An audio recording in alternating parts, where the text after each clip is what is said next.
Hi, I'm Andy. And I'm Lindsay. Welcome to e-commerce marketing with the Pitbulls, where we try to cut through the noise and simplify digital marketing for authentic brands looking to make more sales online. Today we're joined by John Reinesch. John is the founder of Exponential Growth. It's an analytics company that works with other agencies to make sure that they have their analytics reporting and tracking all set up properly. Welcome, John. Awesome. Great to be here. So why don't we start? Just tell us a little bit about yourself, your background, and kind of what you're working on these days. Yeah, so I've been working in kind of the agency space for probably the last 10 years or so, just at various agencies over the years. I got started doing mostly SEO, then kind of moved to Google Ads and getting into analytics. And now what we're doing is we just got the company Exponential Growth started last year around August. And we're really focused on kind of white label services for agencies to essentially give them an analytics team that they could leverage to get set up with GA4 or even client reporting as well. Awesome. Yeah, I feel like that's such a gap, such a need. So great, great to be there. Awesome. So today we're going to be talking a lot about analytics around e-commerce specifically. That's kind of what we deal with the most here. But I'd be remiss if we didn't kind of start with GA4. Can you give me a little bit of, I guess, kind of an intro for the audience, anybody who hasn't heard of GA4 yet? But yeah, kind of what are you all seeing with the upgrade? Yeah, we're seeing a lot of people still have not set up their accounts yet. So it's coming up in July. There's that deadline where your universal analytics is going to stop tracking. What some people don't know as well is there's not an official date, but in 2024, it looks like Google's actually going to delete your data for universal analytics as well. So not only is it going to stop tracking this year, but by the time next year rolls around, you're not going to have your data unless you back it up in a tool like BigQuery. But so it's a good time to set up GA4 now, so you have a little bit of data before that deadline rolls around. One thing we're seeing is Google is pushing out this auto migration. So a lot of people might start to see those emails come in, or when they log in, it's like the first thing you'll see. There's a lot of issues using that because Google's going to try to map different metrics over, and a lot of things tend to break when you go with that automated setup. It's better than nothing, but it's ideal if you actually take a look at it and really start dialing it in to make sure your tracking's ready to go once July hits. Yeah, it's funny. We've done a few GA4 upgrades ourselves, and it's funny we're seeing it even on accounts where we've already done the GA4 upgrade. It's great. Like, so we'll have the GA4 all set up and configured the way we want, and then all of a sudden you get this email like, "Hey, we're about to create a new property out of your old Universal Analytics property." So, yeah, you actually have to opt out of that still, even if you have it set up in most cases, which I guess throwing everybody off. Yeah, but no, definitely agreed. I think for anybody, if you haven't done that upgrade yet, it's definitely really, really important, especially now on the e-commerce side. Shopify just launched that they are supporting it kind of out of the box. So on the Shopify side, probably a little bit easier, obviously. Just put in your tracking ID and it pops out. But yeah, I know we work with a couple more custom setups here and there too, and it can get a little bit hairy making sure that you're tracking all your events properly. So definitely want to do that custom. Yeah, we see that a lot. It's nice that the integrations are starting to roll out because we were kind of waiting to see when all that would happen, with obviously Shopify being one of the biggest ones. And because yeah, without the e-commerce data in GA4, you're really just getting your traffic data or some maybe form submissions that you set up. So that one is definitely usually the first thing we'll look at for e-commerce sites. Definitely. Awesome. So outside of GA4, what would you say, as we're kind of turning towards e-commerce and thinking about analytics, what's, maybe the one thing that you see e-commerce companies not doing, or what's the, kind of the first thing that e-commerce brands really should focus on in terms of analytics? Yeah, the way I like to think about it is sometimes even before you get into the tools like GA4 or really any other analytics platforms, is doing what used to be pretty popular, it still is, a measurement plan where you're starting to look at kind of what are your business goals and objectives, and then what are the actual goals for the website. So like which of these business goals will map into the website, and then you could start selecting kind of KPIs based on those different website goals. So that could be a really good way to start thinking about like how you're going to approach your tracking and your setup, just to really make sure like you're going to be tracking the metrics that you really care about that are going to ultimately help with the business objectives. So doing that exercise first can really help you start thinking and understanding like what metrics you really want to make sure you're tracking. And then you can go and look at which of those metrics are currently being tracked, like out of the box by GA4, and which ones you need to set up custom. So you really kind of have that full game plan of exactly how you should approach your tracking. Yeah, I think that's really, really helpful. We find that a lot of times where, it's easy to say, okay, well, I'm going to throw in my ID, my GA4 ID, or even my Universal Analytics ID, and start getting some data coming over. But at the end of the day, it's like, well, what question are you trying to answer here? Like, just you can go in and it's like you're kind of in like a swamp of data. But yeah, are you more product focused? Are you more user focused? Are you looking at location stuff? Like, it's all, it's kind of different for every company. So it's important to kind of understand where you're going first. Yeah, and more data isn't always better too.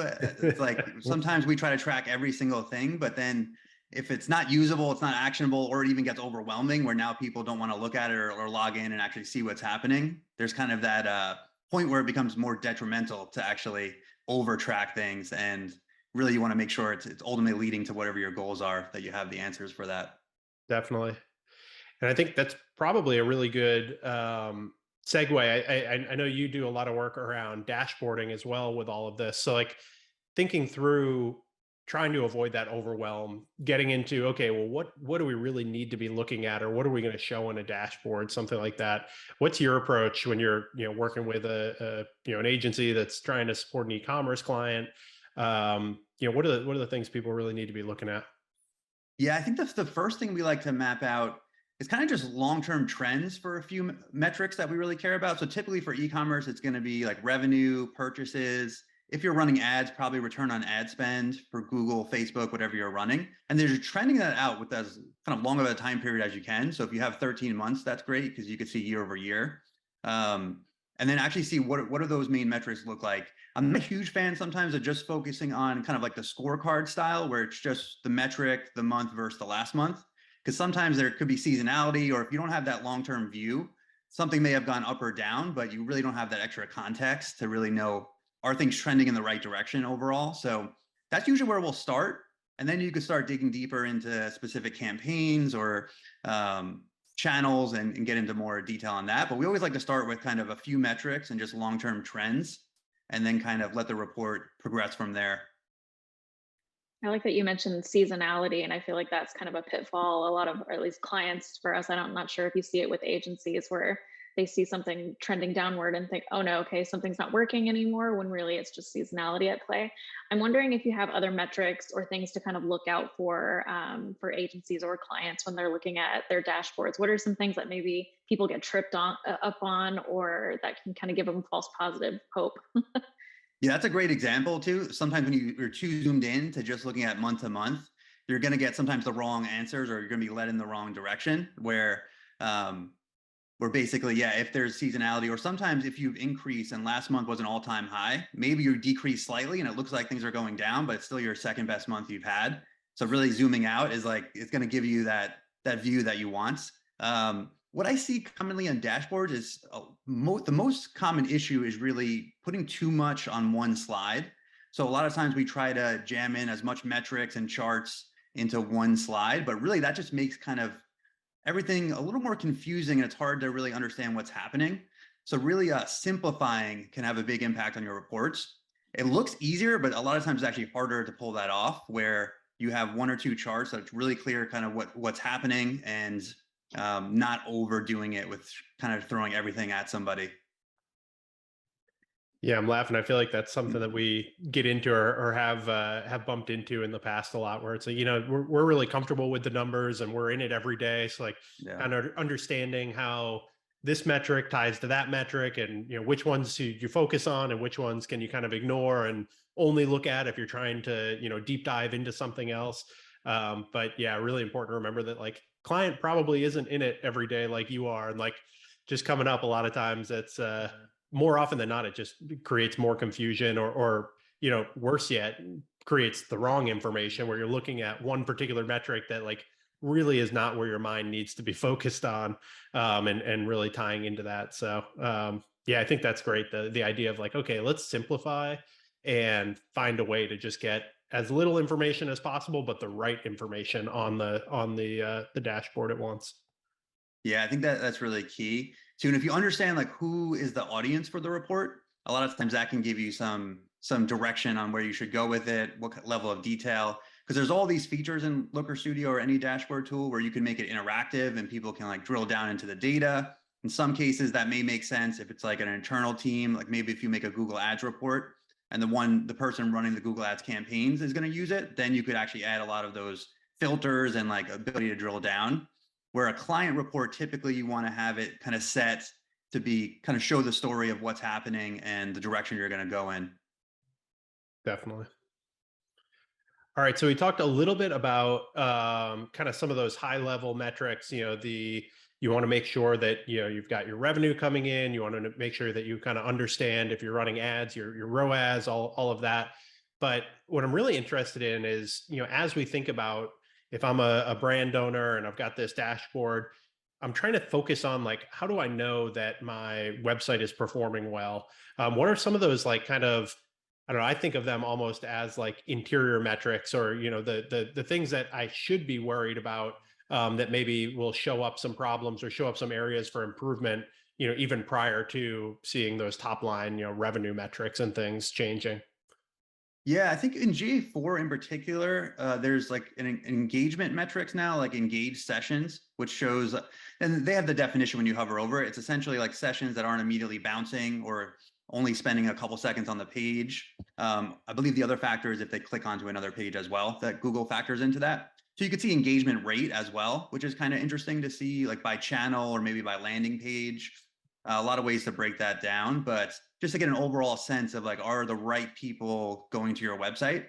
And that can be interesting to look at over time, especially by channel as well. Sometimes for channels, a lower engagement rate might be fine if it's really a landing page and you're really just trying to get them to submit a form and they're not going to go anywhere else. But other times you might want to see that, depending on the campaign or channel you're running, be higher. So I do like that one. It's a newer metric, but it can kind of quickly give you a way to see if you're reaching the right people. Yeah, I like that too. It kind of, summarizes a lot of things together, right? So you're not just looking at bounce rate. You're not just Yeah. looking at, click through on a given page or something like that. I like that it's kind of rolls it up to give you a metric that's a little bit more understandable of like, this is actually who's engaging with the page. Yeah, and I think one other one I really like now is in the Explore tab of GA4. So that's a newer feature where you could build some more kind of interactive reports. There's the old behavior flow report is called Path Exploration now, and that's a really interesting one to see how people are navigating throughout the website. So you could see like as they enter the home page, where are they navigating to next? So ultimately you'd want to see like, are these pages you really want people to be like progressing to? And you can make some adjustments. And then you could even do it the reverse order where you start with a form submission and then start to see the steps somebody's taking right before submitting the form or purchasing for e-commerce. So that could be interesting to see like what are the pages that are really leading people to purchase. Maybe you see a blog post on there that you want to drive more people to, or maybe certain product category pages. So really interactive and a nice way to be able to kind of sift through how people are using the website. Yeah, I love that. I love that it really gets very behavioral at that point. I think a lot of what we've talked about in terms of GA4 has been like, hey, why'd they force me to upgrade to this new system? And like, how do I get that report that I used to have in UA now in GA4? Like, how do I answer the same questions? But it is kind of cool once you start getting into some of those, explore reports of like, hey, now here's where the actual power is, and like the new things that I'm sure there is a way to do that in Universal Analytics, but that we weren't doing that in Universal Analytics. So like now pretty easily, all of a sudden, if you've got a question like that, like, hey, what are the few pages somebody got to before they submitted this form? You can actually answer that now, which you probably wouldn't be able to do without some, pretty intensive reporting shenanigans in the old days. Yeah, and I think that was the biggest criticism of GA4 too, is like you're used to the old reports where everything is. Now Google out of the box didn't give you as much. There's more customization options, which is one of the benefits where you could actually tailor all the reports exactly towards your business. So you can get rid of any reports that aren't relevant for you. Where it used to be whatever reports Google had in the navigation was locked in. Now everything can be customized. So there's some pros and cons to that. The nice thing is once you get going with it and you do tailor the reports, you can make it so it only has exactly what you're looking for and what you need versus all the reports that used to be in there, which maybe there's only a few of them that you really checked. So that's one thing to look out for with when you're doing a setup.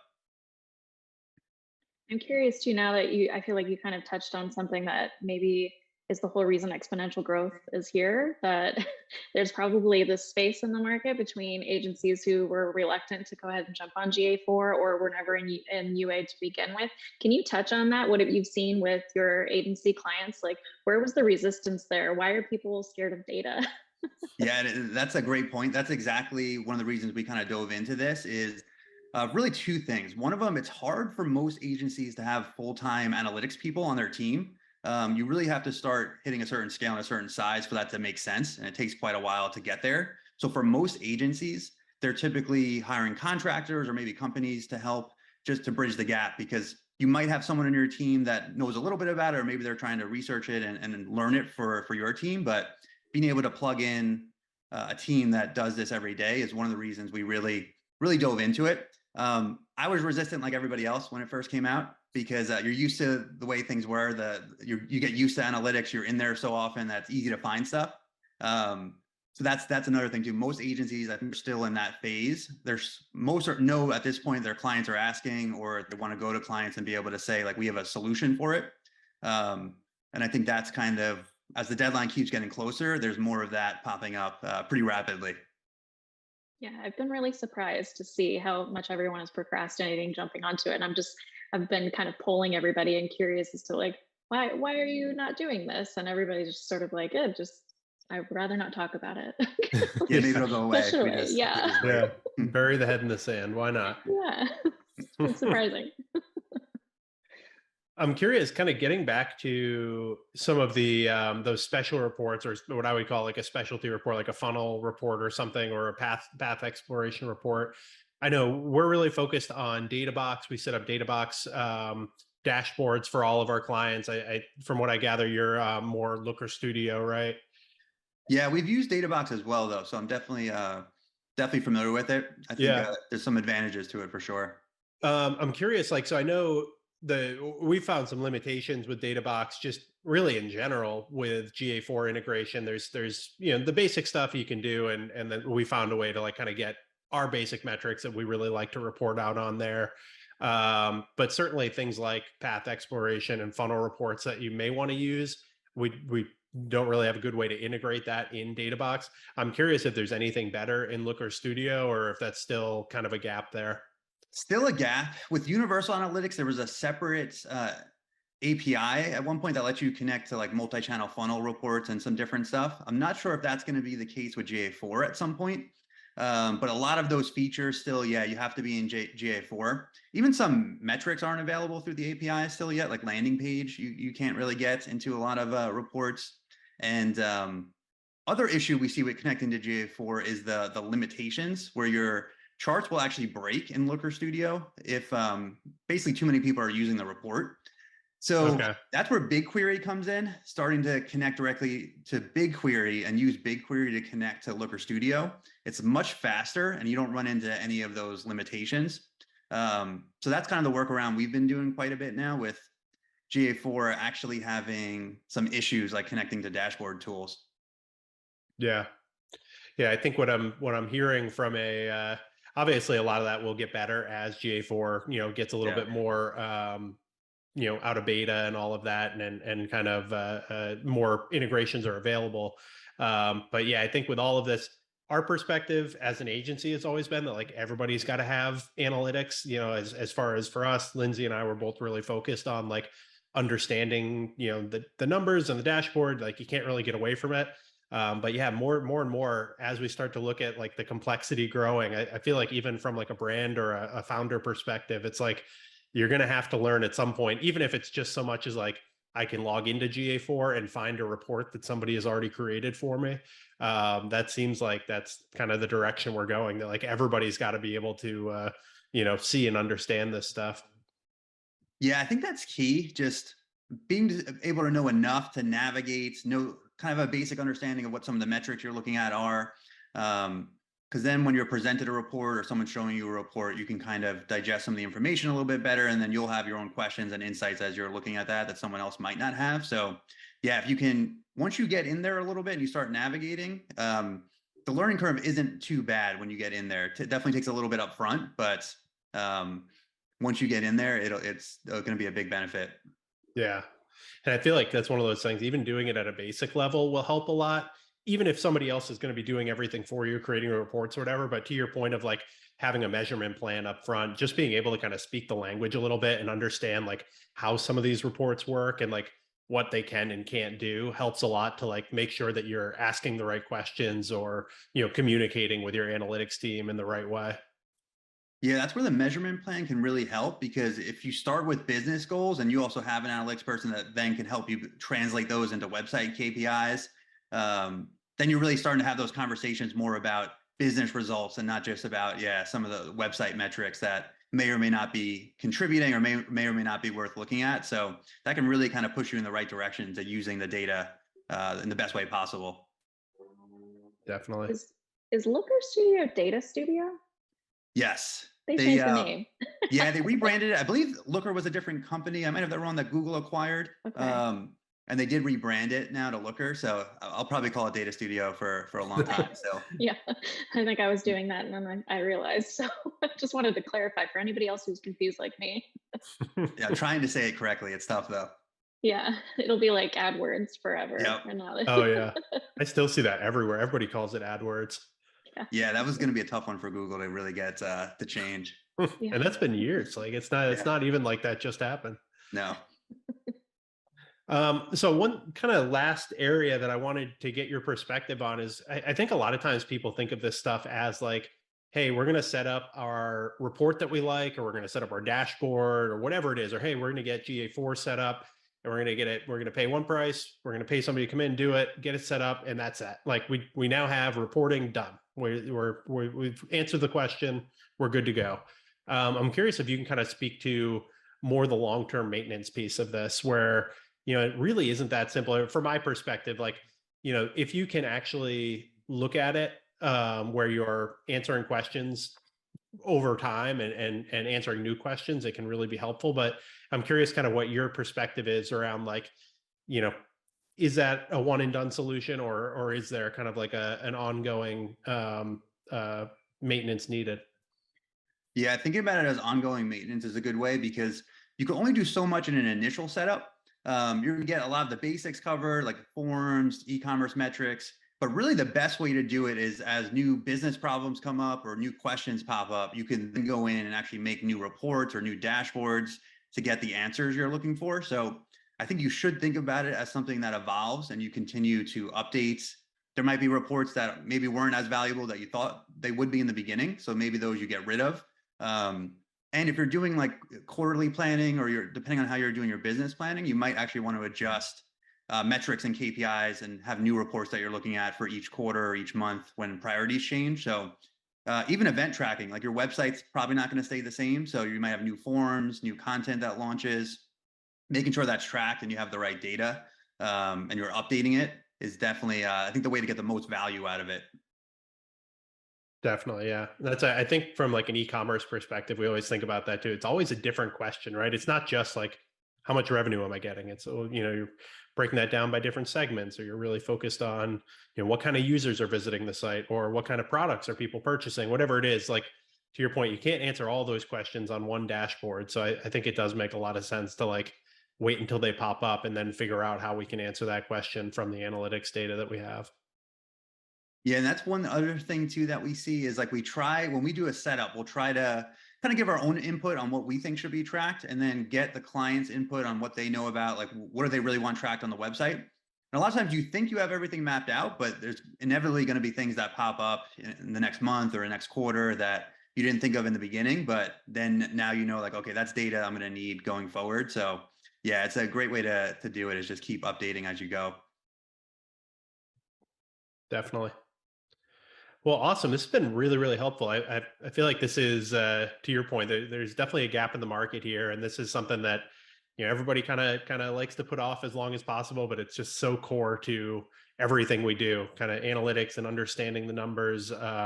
Yeah, I think it's really just such a big part of running a profitable e-commerce store. So thank you so much for giving us all your guidance in that area today.